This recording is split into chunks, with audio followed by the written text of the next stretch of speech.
ಹೊನ್ನಾಳಿ ಪಟ್ಟಣದ ಸಾರ್ವಜನಿಕ ಶಿಕ್ಷಣ ಇಲಾಖೆಯ ಅಧೀನದಲ್ಲಿ ಬರುವ ಗುರುಭವನದ ಕಾಂಪೌಂಡ್ ಅನ್ನು ಅನಧಿಕೃತವಾಗಿ ಒಡೆದು ಹಾಕಿ ಮಳಿಗೆಯನ್ನ ಕಟ್ಟಿಸ್ತಾ ಇದ್ದು ಅವರ ಮೇಲೆ ಕೂಡಲೇ ಕ್ರಮ ಕೈಗೊಳ್ಳಬೇಕೆಂದು ಕ್ಷೇತ್ರ ಶಿಕ್ಷಣಾಧಿಕಾರಿಗಳಿಗೆ ಈ ಹಿಂದೆ ಮನವಿಯನ್ನು ಸಲ್ಲಿಸಲಾಗಿತ್ತು. ಮನವಿಗೆ ಸ್ಪಂದಿಸಿದ ಡಿಡಿಪಿಐ ಕಾಮಗಾರಿಯನ್ನು ನಡೆಸದಂತೆ ನೋಟಿಸ್ ಅನ್ನು ನೀಡಿದರೂ ಕೂಡ ನಿರ್ಮಾಣ ಕಾಮಗಾರಿ ಮುಂದುವರೆದಿದೆ ಎಂದು ಶಾಲಾಭಿವೃದ್ಧಿ ಹಾಗೂ ಮೇಲುಸ್ತುವಾರಿ ಸಮಿತಿ ಈಗಾಗಲೇ ಆರೋಪವನ್ನ ಮಾಡಿದೆ. ಅನುಮತಿ ಇಲ್ಲದೆ ಕಾಂಪೌಂಡ್ ಅನ್ನು ಕೆಡವಿ ಮತ್ತೆ ಮಳಿಗೆ ನಿರ್ಮಾಣವನ್ನ ಮಾಡುತ್ತಿದ್ದಾರೆ. ಆದರೆ ಪ್ರಗತಿಯಲ್ಲಿರುವಂತಹ ಕಟ್ಟಡದ ಪಿಲ್ಲರಿನ ಸರಳಿನ ಮೇಲೆ 1 ಅಡಿ ಅಂತರದಲ್ಲಿ ಕಟ್ಟಡದ ಮೇಲೆ ವಿದ್ಯುತ್ ತಂತಿ ಹಾದು ಹೋಗಿದ್ದು ಯಾವುದೇ ಸುರಕ್ಷತೆ ಕೂಡ ಇಲ್ಲವಂತಾಗಿದೆ ಎಂದು ಹೋರಾಟಗಾರರು ಈಗಾಗಲೇ ತಿಳಿಸಿದ್ದಾರೆ.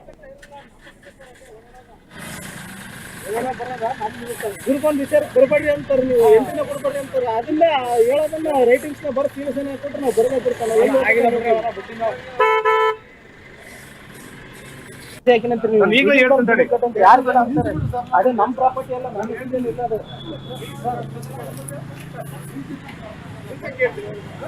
ಮಾತಾಡಿ ಫೈನಲ್ ಮಾಡೋ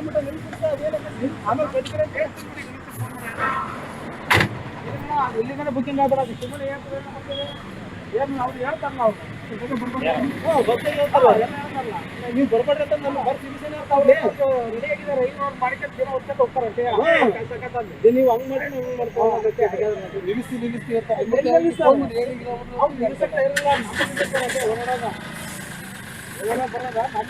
ಗುರುಕೊಂಡ್ ವಿಚಾರ ಬರ್ಬೇಡ್ರಿ ಅಂತಾರೆ. ನೀವು ಎಂಟಿನ ಕೊಡ್ಬೇಡ್ರಿ ಅಂತಾರೆ. ಅದನ್ನ ಹೇಳೋದನ್ನ ರೈಟಿಂಗ್ಸ್ ನ ಬರೋ ಸೀರಿಯಸ್ ಕೊಟ್ರೆ ನಾವು ಬರ್ಬೇಕಿರ್ತಲ್ಲ.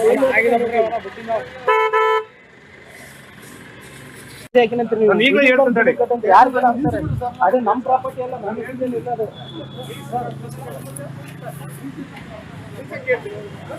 ಮಾತಾಡಿ ಫೈನಲ್ ಮಾಡೋ ಮಾತನಾಡಲಿದ್ದಾರೆ ಕ್ಷೇತ್ರ ಶಿಕ್ಷಣಾಧಿಕಾರಿಗಳಾದಂತಹ ನಿಂಗಪ್ಪ ಅವರು. ನಮಸ್ತೆ ಸರ್. ಸರ್, ಇದೀಗ ಗುರುಭವನದ ಕಾಂಪೌಂಡ್ ಅನ್ನ ಅನಧಿಕೃತವಾಗಿ ಒಡೆದು ಹಾಕಿ ಮಳಿಗೆಯನ್ನ ಕಟ್ಟಿಸ್ತಾ ಇದ್ದಾರೆ. ಏನ್ ಹೇಳ್ತೀರಾ ಸರ್ ಇದಕ್ಕೆ? ಅನಧಿಕೃತವಲ್ಲ ಮೇಡಮ್, ಅದು ಅಧಿಕೃತವಾಗಿ ನಮ್ಮ ತಾಲೂಕಿನ ಅಸೋಸಿಯೇಷನ್ ಶಿಕ್ಷಕರ ಸಂಘದ ಎಲ್ಲಾ ಪ್ರತಿನಿಧಿಗಳು ಸೇರ್ಕೊಂಡು ನಡಾವಳಿ ಮಾಡ್ಕೊಂಡು ನಮ್ಗಲ್ಲಿ ಗುರುಭವನ ಮೇಂಟೈನ್ಗೆ ನಮಗೆ ಅಲ್ಲಿಗೆ ಹಣಕಾಸು ಬೇಕು, ಅದನ್ನ ಮೇಂಟೈನ್ ಮಾಡ್ಲಿಕ್ಕೆ ಸುಣ್ಣ ಬಣ್ಣ ಮಾಡ್ಕೊಳ್ಲಿಕ್ಕೆ ಅಂತ ಹೇಳಿ ನಾವೊಂದು ಅಧಿಕೃತವಾಗಿ ಮೀಟಿಂಗ್ ಮಾಡ್ಕೊಂಡೆ ಮಾಡಿದೀವಿ. ಓಕೆ, ಕೆಇಬಿ ಇಂದ ಅನುಮತಿ ಪಡೆದಿದ್ದೀರಾ ಸರ್? ಯಾಕೆ ಅಂತಂದ್ರೆ 1 ಅಡಿ ಅಂತರದಲ್ಲಿ ವಿದ್ಯುತ್ ಲೈನ್ ಕೂಡ ಹೋಗಿದೆ. ಅನುಮತಿ ಪಡೆದಿದ್ದೀರಾ? ಹೇಗೆ ಶೂಟ್ ಮಾಡಕ್ಕೆ ಇದನ್ನ ಅರ್ಜಿನ ಕೊಟ್ಟಿದೀವಿ ಕೆಇಬಿಗೆ. ಹೌದಾ? ಅದು 25-30 ಸಾವಿರ ಮೇಲ್ ಆಗ್ತದೆ ಅಂತ ನಮ್ಮ ಹತ್ರ ಕೊಡ್ಲಿಕ್ಕೆ ದುಡ್ಡಿಲ್ಲ. ಏನು ಅದಕ್ಕೋಸ್ಕರ ನಮ್ಗೆ ಇಂಥದೊಂದು ಮಾಡ್ಕೊಂಡ್ರೆ ಬಾಡಿಗೆ ಕೊಟ್ರೆ ಈಗಾಗಲೇ ಹಿಂದೆ ಒಂದೊಂದು ಮಾಡಿದ್ದಾರೆ. ಅದ್ರ ಪಕ್ಕದಾಗ ನಾವ್ ಇದನ್ನ ಮಾಡ್ತಾ ಇದೀವಿ. ಅದ್ರಲ್ಲಿ ಬರುವಂತ 2-2 ಸಾವಿರ 3 ಸಾವಿರ ಬಾಡಿಗೆ ದುಡ್ಡಲ್ಲಿ ನಮ್ದೊಂಚೂರು ಮೇಂಟೈನ್ ನಡೀತಾ ಇದೆ. ಇದು ಒಂದ್ ಮಾಡ್ಕೊಂಡ್ರೆ 5-10 ಸಾವಿರ ಆದ್ರೆ ನಮ್ಗೆ ಇಂಥ ಕರೆಂಟ್ ಬಿಲ್ ಕಟ್ಕೊಳಕ್ಕೆ, ಕ್ಲೀನ್ ಮಾಡ್ಕೊಳಕ್ಕೆ, ಶೌಚಾಲಯ ಕ್ಲೀನ್ ಮಾಡ್ಕೊಳಕ್ಕೆ ಅನುಕೂಲ ಆಗ್ತದೆ ಅಂತ ನಾವು ತೀರ್ಮಾನ ಮಾಡ್ಕೊಂಡು ಮಾಡಿದಾರೆ. ಸರ್, ಇವಾಗ ಏನು ಅಂತ ಅಂದ್ರೆ ಕೆಇಬಿ ಇಂದ ನೀವು ಅನುಮತಿ ಪಡೆದಿದ್ದೀರಾ ಅಂತ ಹೇಳಿದ್ರ. ಜಸ್ಟ್ 1 ಅಡಿ ಅಷ್ಟೇ ಇರೋದಲ್ಲಿ ಅಂತರ ನಾವು ಬರ್ದಿದೀವಿ. ಅವರು ಏನು 20 ಸಾವಿರ 30 ಸಾವಿರ ದುಡ್ಡು ಕಟ್ರಿ ಅಂತ. ನಮ್ಮ ಹತ್ರ ಕಟ್ಲಿಕ್ ದುಡ್ಡಿಲ್ಲ. ಏನು ಎಲ್ಲಿಂದ ಕಟ್ಬೇಕು? ಕಟ್ಲಿಕ್ ದುಡ್ಡಿಲ್ಲ. ಈಗ ಇದನ್ನ ಕಟ್ತಾ ಇರೋರು ನಮ್ ಶಿಕ್ಷಕರ ಸಂಘದಾರ ಮಾಡ್ಕೊಂಡ್ರೆ 50 ಸಾವಿರ 100 ಹಿಂಗ ಹಾಕೊಂಡು ಅವ್ರವ್ರೆ ಮಾಡ್ತಾ ಇದ್ದಾರೆ. ಅದನ್ನ ಆದ್ಮೇಲೆ ಕಟ್ಟಿದ್ಮೇಲೆ ನಾವು ಶಿಫ್ಟಿಂಗ್ 20 ಸಾವಿರ ಕಟ್ತೀವಿ, ಶಿಫ್ಟ್ ಮಾಡಿಸ್ತೀವಿ ಅದನ್ನ.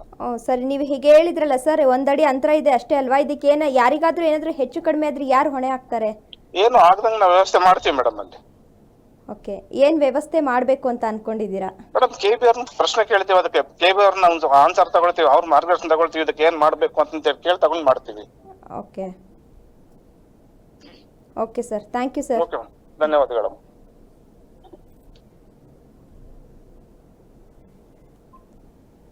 ಎಸ್, ಇದಿಷ್ಟು ಕ್ಷೇತ್ರ ಶಿಕ್ಷಣಾಧಿಕಾರಿಗಳಾಗಿರುವಂತಹ ನಿಂಗಪ್ಪ ಅವರು ಹೇಳ್ತಿರುವಂತಹ ವಿಚಾರ ಆಗಿದೆ. ಅಂದ್ರೆ ನಾವು ಈಗಾಗಲೇ ಕೆಇಬಿ ಅಧಿಕಾರಿಗಳಿಂದ ಪರ್ಮಿಷನ್ ಅನ್ನ ಪಡೆದುಕೊಂಡಿದ್ದೀವಿ. ಆದರೆ ಅವರು ನಮ್ಮ ಹತ್ರ ಹಣ ಕೇಳ್ತಿದ್ದಾರೆ. ಏನು ಮಾಡಬೇಕು ಅನ್ನೋದು ನಮಗೆ ಗೊತ್ತಾಗ್ತಾ ಇಲ್ಲ.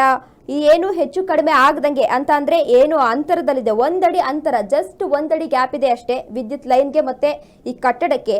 ಆದ್ರಿಂದ ಆದಷ್ಟು ಬೇಗ ನಾವು ಅಲ್ಲಿ ಯಾವುದೇ ರೀತಿ ತೊಂದರೆ ಆಗದಂತೆ ಎಲ್ಲಾ ರೀತಿಯ ಕ್ರಮವನ್ನ ಕೈಗೊಳ್ತೀವಿ ಅಂತ ಹೇಳಿ ಕ್ಷೇತ್ರ ಶಿಕ್ಷಣಾಧಿಕಾರಿಯಾಗಿರುವಂತಹ ನಿಂಗಪ್ಪ ಅವರು ಹೇಳ್ತಾ ಇರುವಂತಹ ವಿಚಾರ ಇದಾಗಿದೆ.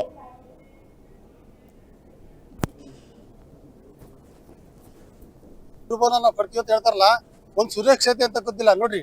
ಟಿ ಸಿ ಇಲ್ಲೇ ಐತಿ, ಈ ಟಿ ಸಿ ಮುಗಿಸ್ಕೊಂಡು ಹಿಂಗೆ ಬರ್ರಿ ನೋಡ್ರಿ.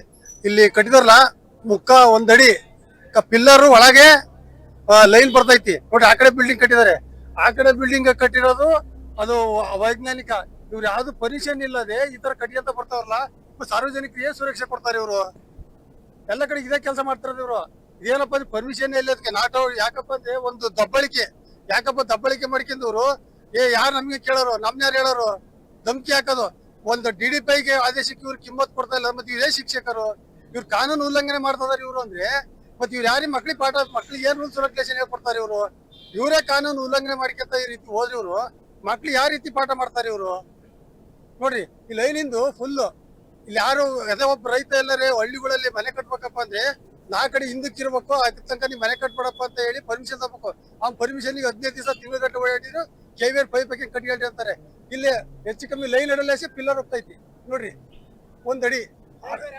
ಮತ್ತೆ KVR ಇವ್ರಿಗೆ ಪರ್ಮಿಷನ್ ಹೆಂಗ್ ಕೊಟ್ರು? ಮತ್ತೆ ಬಿಲ್ಡಿಂಗ್ ಹೆಂಗ್ ಕಟ್ಟಿದ್ರು?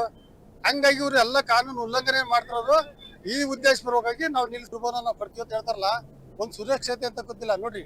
TC ಇಲ್ಲೇ ಐತಿ, TC ಮುಗಿಸ್ಕೊಂಡು ಹಿಂಗೆ ಬರ್ರಿ ನೋಡ್ರಿ. ಇಲ್ಲಿ ಕಟ್ಟಿದಾರಲ್ಲ ಮುಕ್ಕ ಒಂದಡಿ ಪಿಲ್ಲರ್ ಒಳಗೆ ಲೈನ್ ಬರ್ತೈತಿ ನೋಡಿ. ಆ ಕಡೆ ಬಿಲ್ಡಿಂಗ್ ಕಟ್ಟಿದ್ದಾರೆ, ಆ ಕಡೆ ಬಿಲ್ಡಿಂಗ್ ಕಟ್ಟಿರೋದು ಅದು ಅವೈಜ್ಞಾನಿಕ. ಇವ್ರು ಯಾವ್ದು ಪರ್ಮಿಷನ್ ಇಲ್ಲದೆ ಈ ತರ ಕಟ್ಟಿ ಅಂತ ಬರ್ತಾರಲ್ಲ, ಸಾರ್ವಜನಿಕರಿಗೆ ಸುರಕ್ಷೆ ಕೊಡ್ತಾರೆ ಇವರು. ಎಲ್ಲ ಕಡೆ ಇದೇ ಕೆಲಸ ಮಾಡ್ತಾರೆ ಇವರು. ಇದೇನಪ್ಪ ಪರ್ಮಿಷನ್ ಇಲ್ಲ ಅದಕ್ಕೆ ನಾಟ್ ಯಾಕಪ್ಪ ಅಂದ್ರೆ ಒಂದು ದಬ್ಬಳಿಕೆ ಮಾಡ್ಕೊಂಡವ್ರು. ಯಾರು ನಮ್ಗೆ ಕೇಳೋರು, ನಮ್ನ ಯಾರು ಹೇಳೋರು? ಧಮಕಿ ಹಾಕೋದು. ಒಂದು DDPIಗೆ ಆದೇಶಕ್ಕೆ ಇವ್ರು ಕಿಮ್ಮತ್ ಕೊಡ್ತಾ ಇಲ್ಲ. ಮತ್ತೆ ಇದೇ ಶಿಕ್ಷಕರು ಇವ್ರು ಕಾನೂನು ಉಲ್ಲಂಘನೆ ಮಾಡ್ತಾ ಇದಾರೆ ಇವ್ರು ಅಂದ್ರೆ. ಮತ್ತೆ ಇವ್ರು ಯಾರಿಗೆ ಮಕ್ಳಿಗೆ ಏನ್ ರೂಲ್ಸ್ ರೆಗ್ಯುಲೇಷನ್ ಹೇಳ್ಕೊಡ್ತಾರೆ ಇವರು? ಇವರೇ ಕಾನೂನು ಉಲ್ಲಂಘನೆ ಮಾಡ್ಕೊಂತ ಈ ರೀತಿ ಹೋದ್ರೆ ಇವ್ರು ಮಕ್ಳು. ಓಕೆ, ಎಸ್, ಇದೇ ವಿಚಾರಕ್ಕೆ ನಮ್ಮ ಜೊತೆ ಮಾತನಾಡಲಿದ್ದಾರೆ KEB ಜಯಪ್ಪ ಅವರು. ನಮಸ್ತೆ ಸರ್. ಹೇಳಿ ಮೇಡಮ್. ಸರ್, ಇವಾಗ ಗುರುಭವನ ಕಾಂಪೌಂಡ್ ಅನ್ನ ಒಡೆದು ಹಾಕಿ ಒಂದು ಮಳಿಗೆ ಕಟ್ಟಿಸ್ತಾ ಇದ್ದಾರೆ ಅವರು. ಈಗಷ್ಟೇ ನಾವು ಕ್ಷೇತ್ರ ಶಿಕ್ಷಣಾಧಿಕಾರಿ ಅವರ ಜೊತೆ ಮಾತನಾಡಿದ್ವಿ. ಅಂತಹ ಸಂದರ್ಭದಲ್ಲಿ ನಾವು ವಿದ್ಯುತ್ ಇಲಾಖೆಯಿಂದ ಅಂದ್ರೆ KEB ಇಂದ ಪರ್ಮಿಷನ್ ತಗೊಂಡಿದೀವಿ ಅಂತ ಹೇಳಿದ್ರು. ಪರ್ಮಿಷನ್ ತಗೊಂಡಿದ್ದಾರಾ ಹೇಗೆ?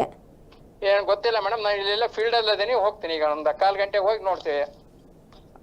ಅದಕ್ಕೆ ಅದೇ ಐಡಿಯಾ ಇಲ್ಲ ನಮಗೆ, ಯಾಕಂದ್ರೆ ಸೆಕ್ಷನ್ ಆಫೀಸರ್ಸ್ ಅಲ್ಲೇ ಇದಾರೆ. ಓಕೆ, ಅಕಸ್ಮಾತ್ ಏನಾದ್ರೂ ಅನುಮತಿಯನ್ನ ಪಡೆದುಕೊಂಡಿಲ್ಲ ಅಂತ ಅಂದ್ರೆ ನೀವು ಏನ್ ಕ್ರಮ ಕೈಗೊಳ್ತೀರಾ ಸರ್? ಇಲ್ಲ ಅನುಮತಿ ಹಂಗ್ ತಗೊಳಕ ಅಲ್ಲಿ ಅನಧಿಕೃತ ಹಾಕಣಕ್ ಚಾನ್ಸೇ ಇಲ್ಲ. ಹೋಗಿ ನೋಡ್ತೀವಿ ಮೇಡಮ್. ಆತರ ಅನಧಿಕೃತ ಹಾಕಿದ್ರೆ ಡಿಸ್ಕನೆಕ್ಟ್ ಮಾಡಿರ್ತೀವಿ. ಪಕ್ಕ ಅಲ್ಲಿ ಅವ್ರದ್ದು ಇದೈತೆ, ಅಸೋಸಿಯೇಷನ್ ಐತೆ ಅಷ್ಟೇ. ಅಲ್ಲಿಂದ ಏನಾರು ಹಾಕೊಂಡು ಏನಾರು ಕನ್ಸ್ಟ್ರಕ್ಷನ್ ಮಾಡ್ತಾರೆ ಏನೋ ಐಡಿಯಾ ಎಲ್ಲ ಕಳಿಸ್ಕೊಡ್ತೀನಿ ಸ್ಪಾಟ್ಗೆ. ನಾನು ಹೋಗ್ತೀನಿ ಆನ್ ದ ವೇ ಹೋಗ್ತಾ. Okay sir, thank you sir. ಆಯ್ತು, ನಮಸ್ತೆ.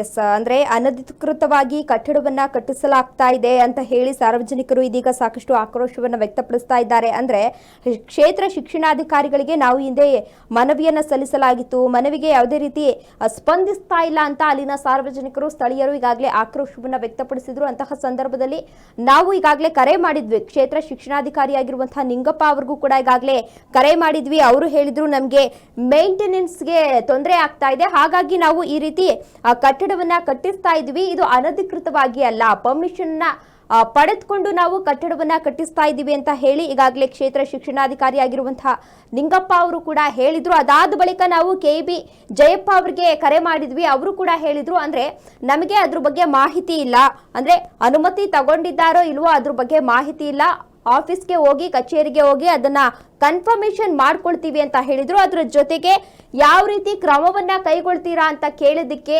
ಅವ್ರೇನಾದ್ರೂ ಅನಧಿಕೃತವಾಗಿ ಏನಾದ್ರೂ ಕಟ್ಟಡವನ್ನ ನಿರ್ಮಿಸ್ತಾ ಇದ್ರೆ ನಾವು ಅದನ್ನ ಆದಷ್ಟು ಬೇಗ ಡಿಸ್ಕನೆಕ್ಟ್ ಮಾಡ್ತೀವಿ ಅಂತ ಹೇಳಿ ಜಯಪ್ಪ ಅವರು ಹೇಳ್ತಾ ಇರುವಂತಹ ವಿಚಾರ ಆಗಿದೆ. ಒಟ್ನಲ್ಲಿ ಮುಂದಿನ ದಿನಗಳಲ್ಲಿ ಅಧಿಕಾರಿಗಳು ಯಾವ ರೀತಿ ಕ್ರಮವನ್ನ ಕೈಗೊಳ್ತಾರೆ ಅನ್ನೋದನ್ನ ಕಾದ್ ನೋಡ್ಬೇಕಾಗಿದೆ.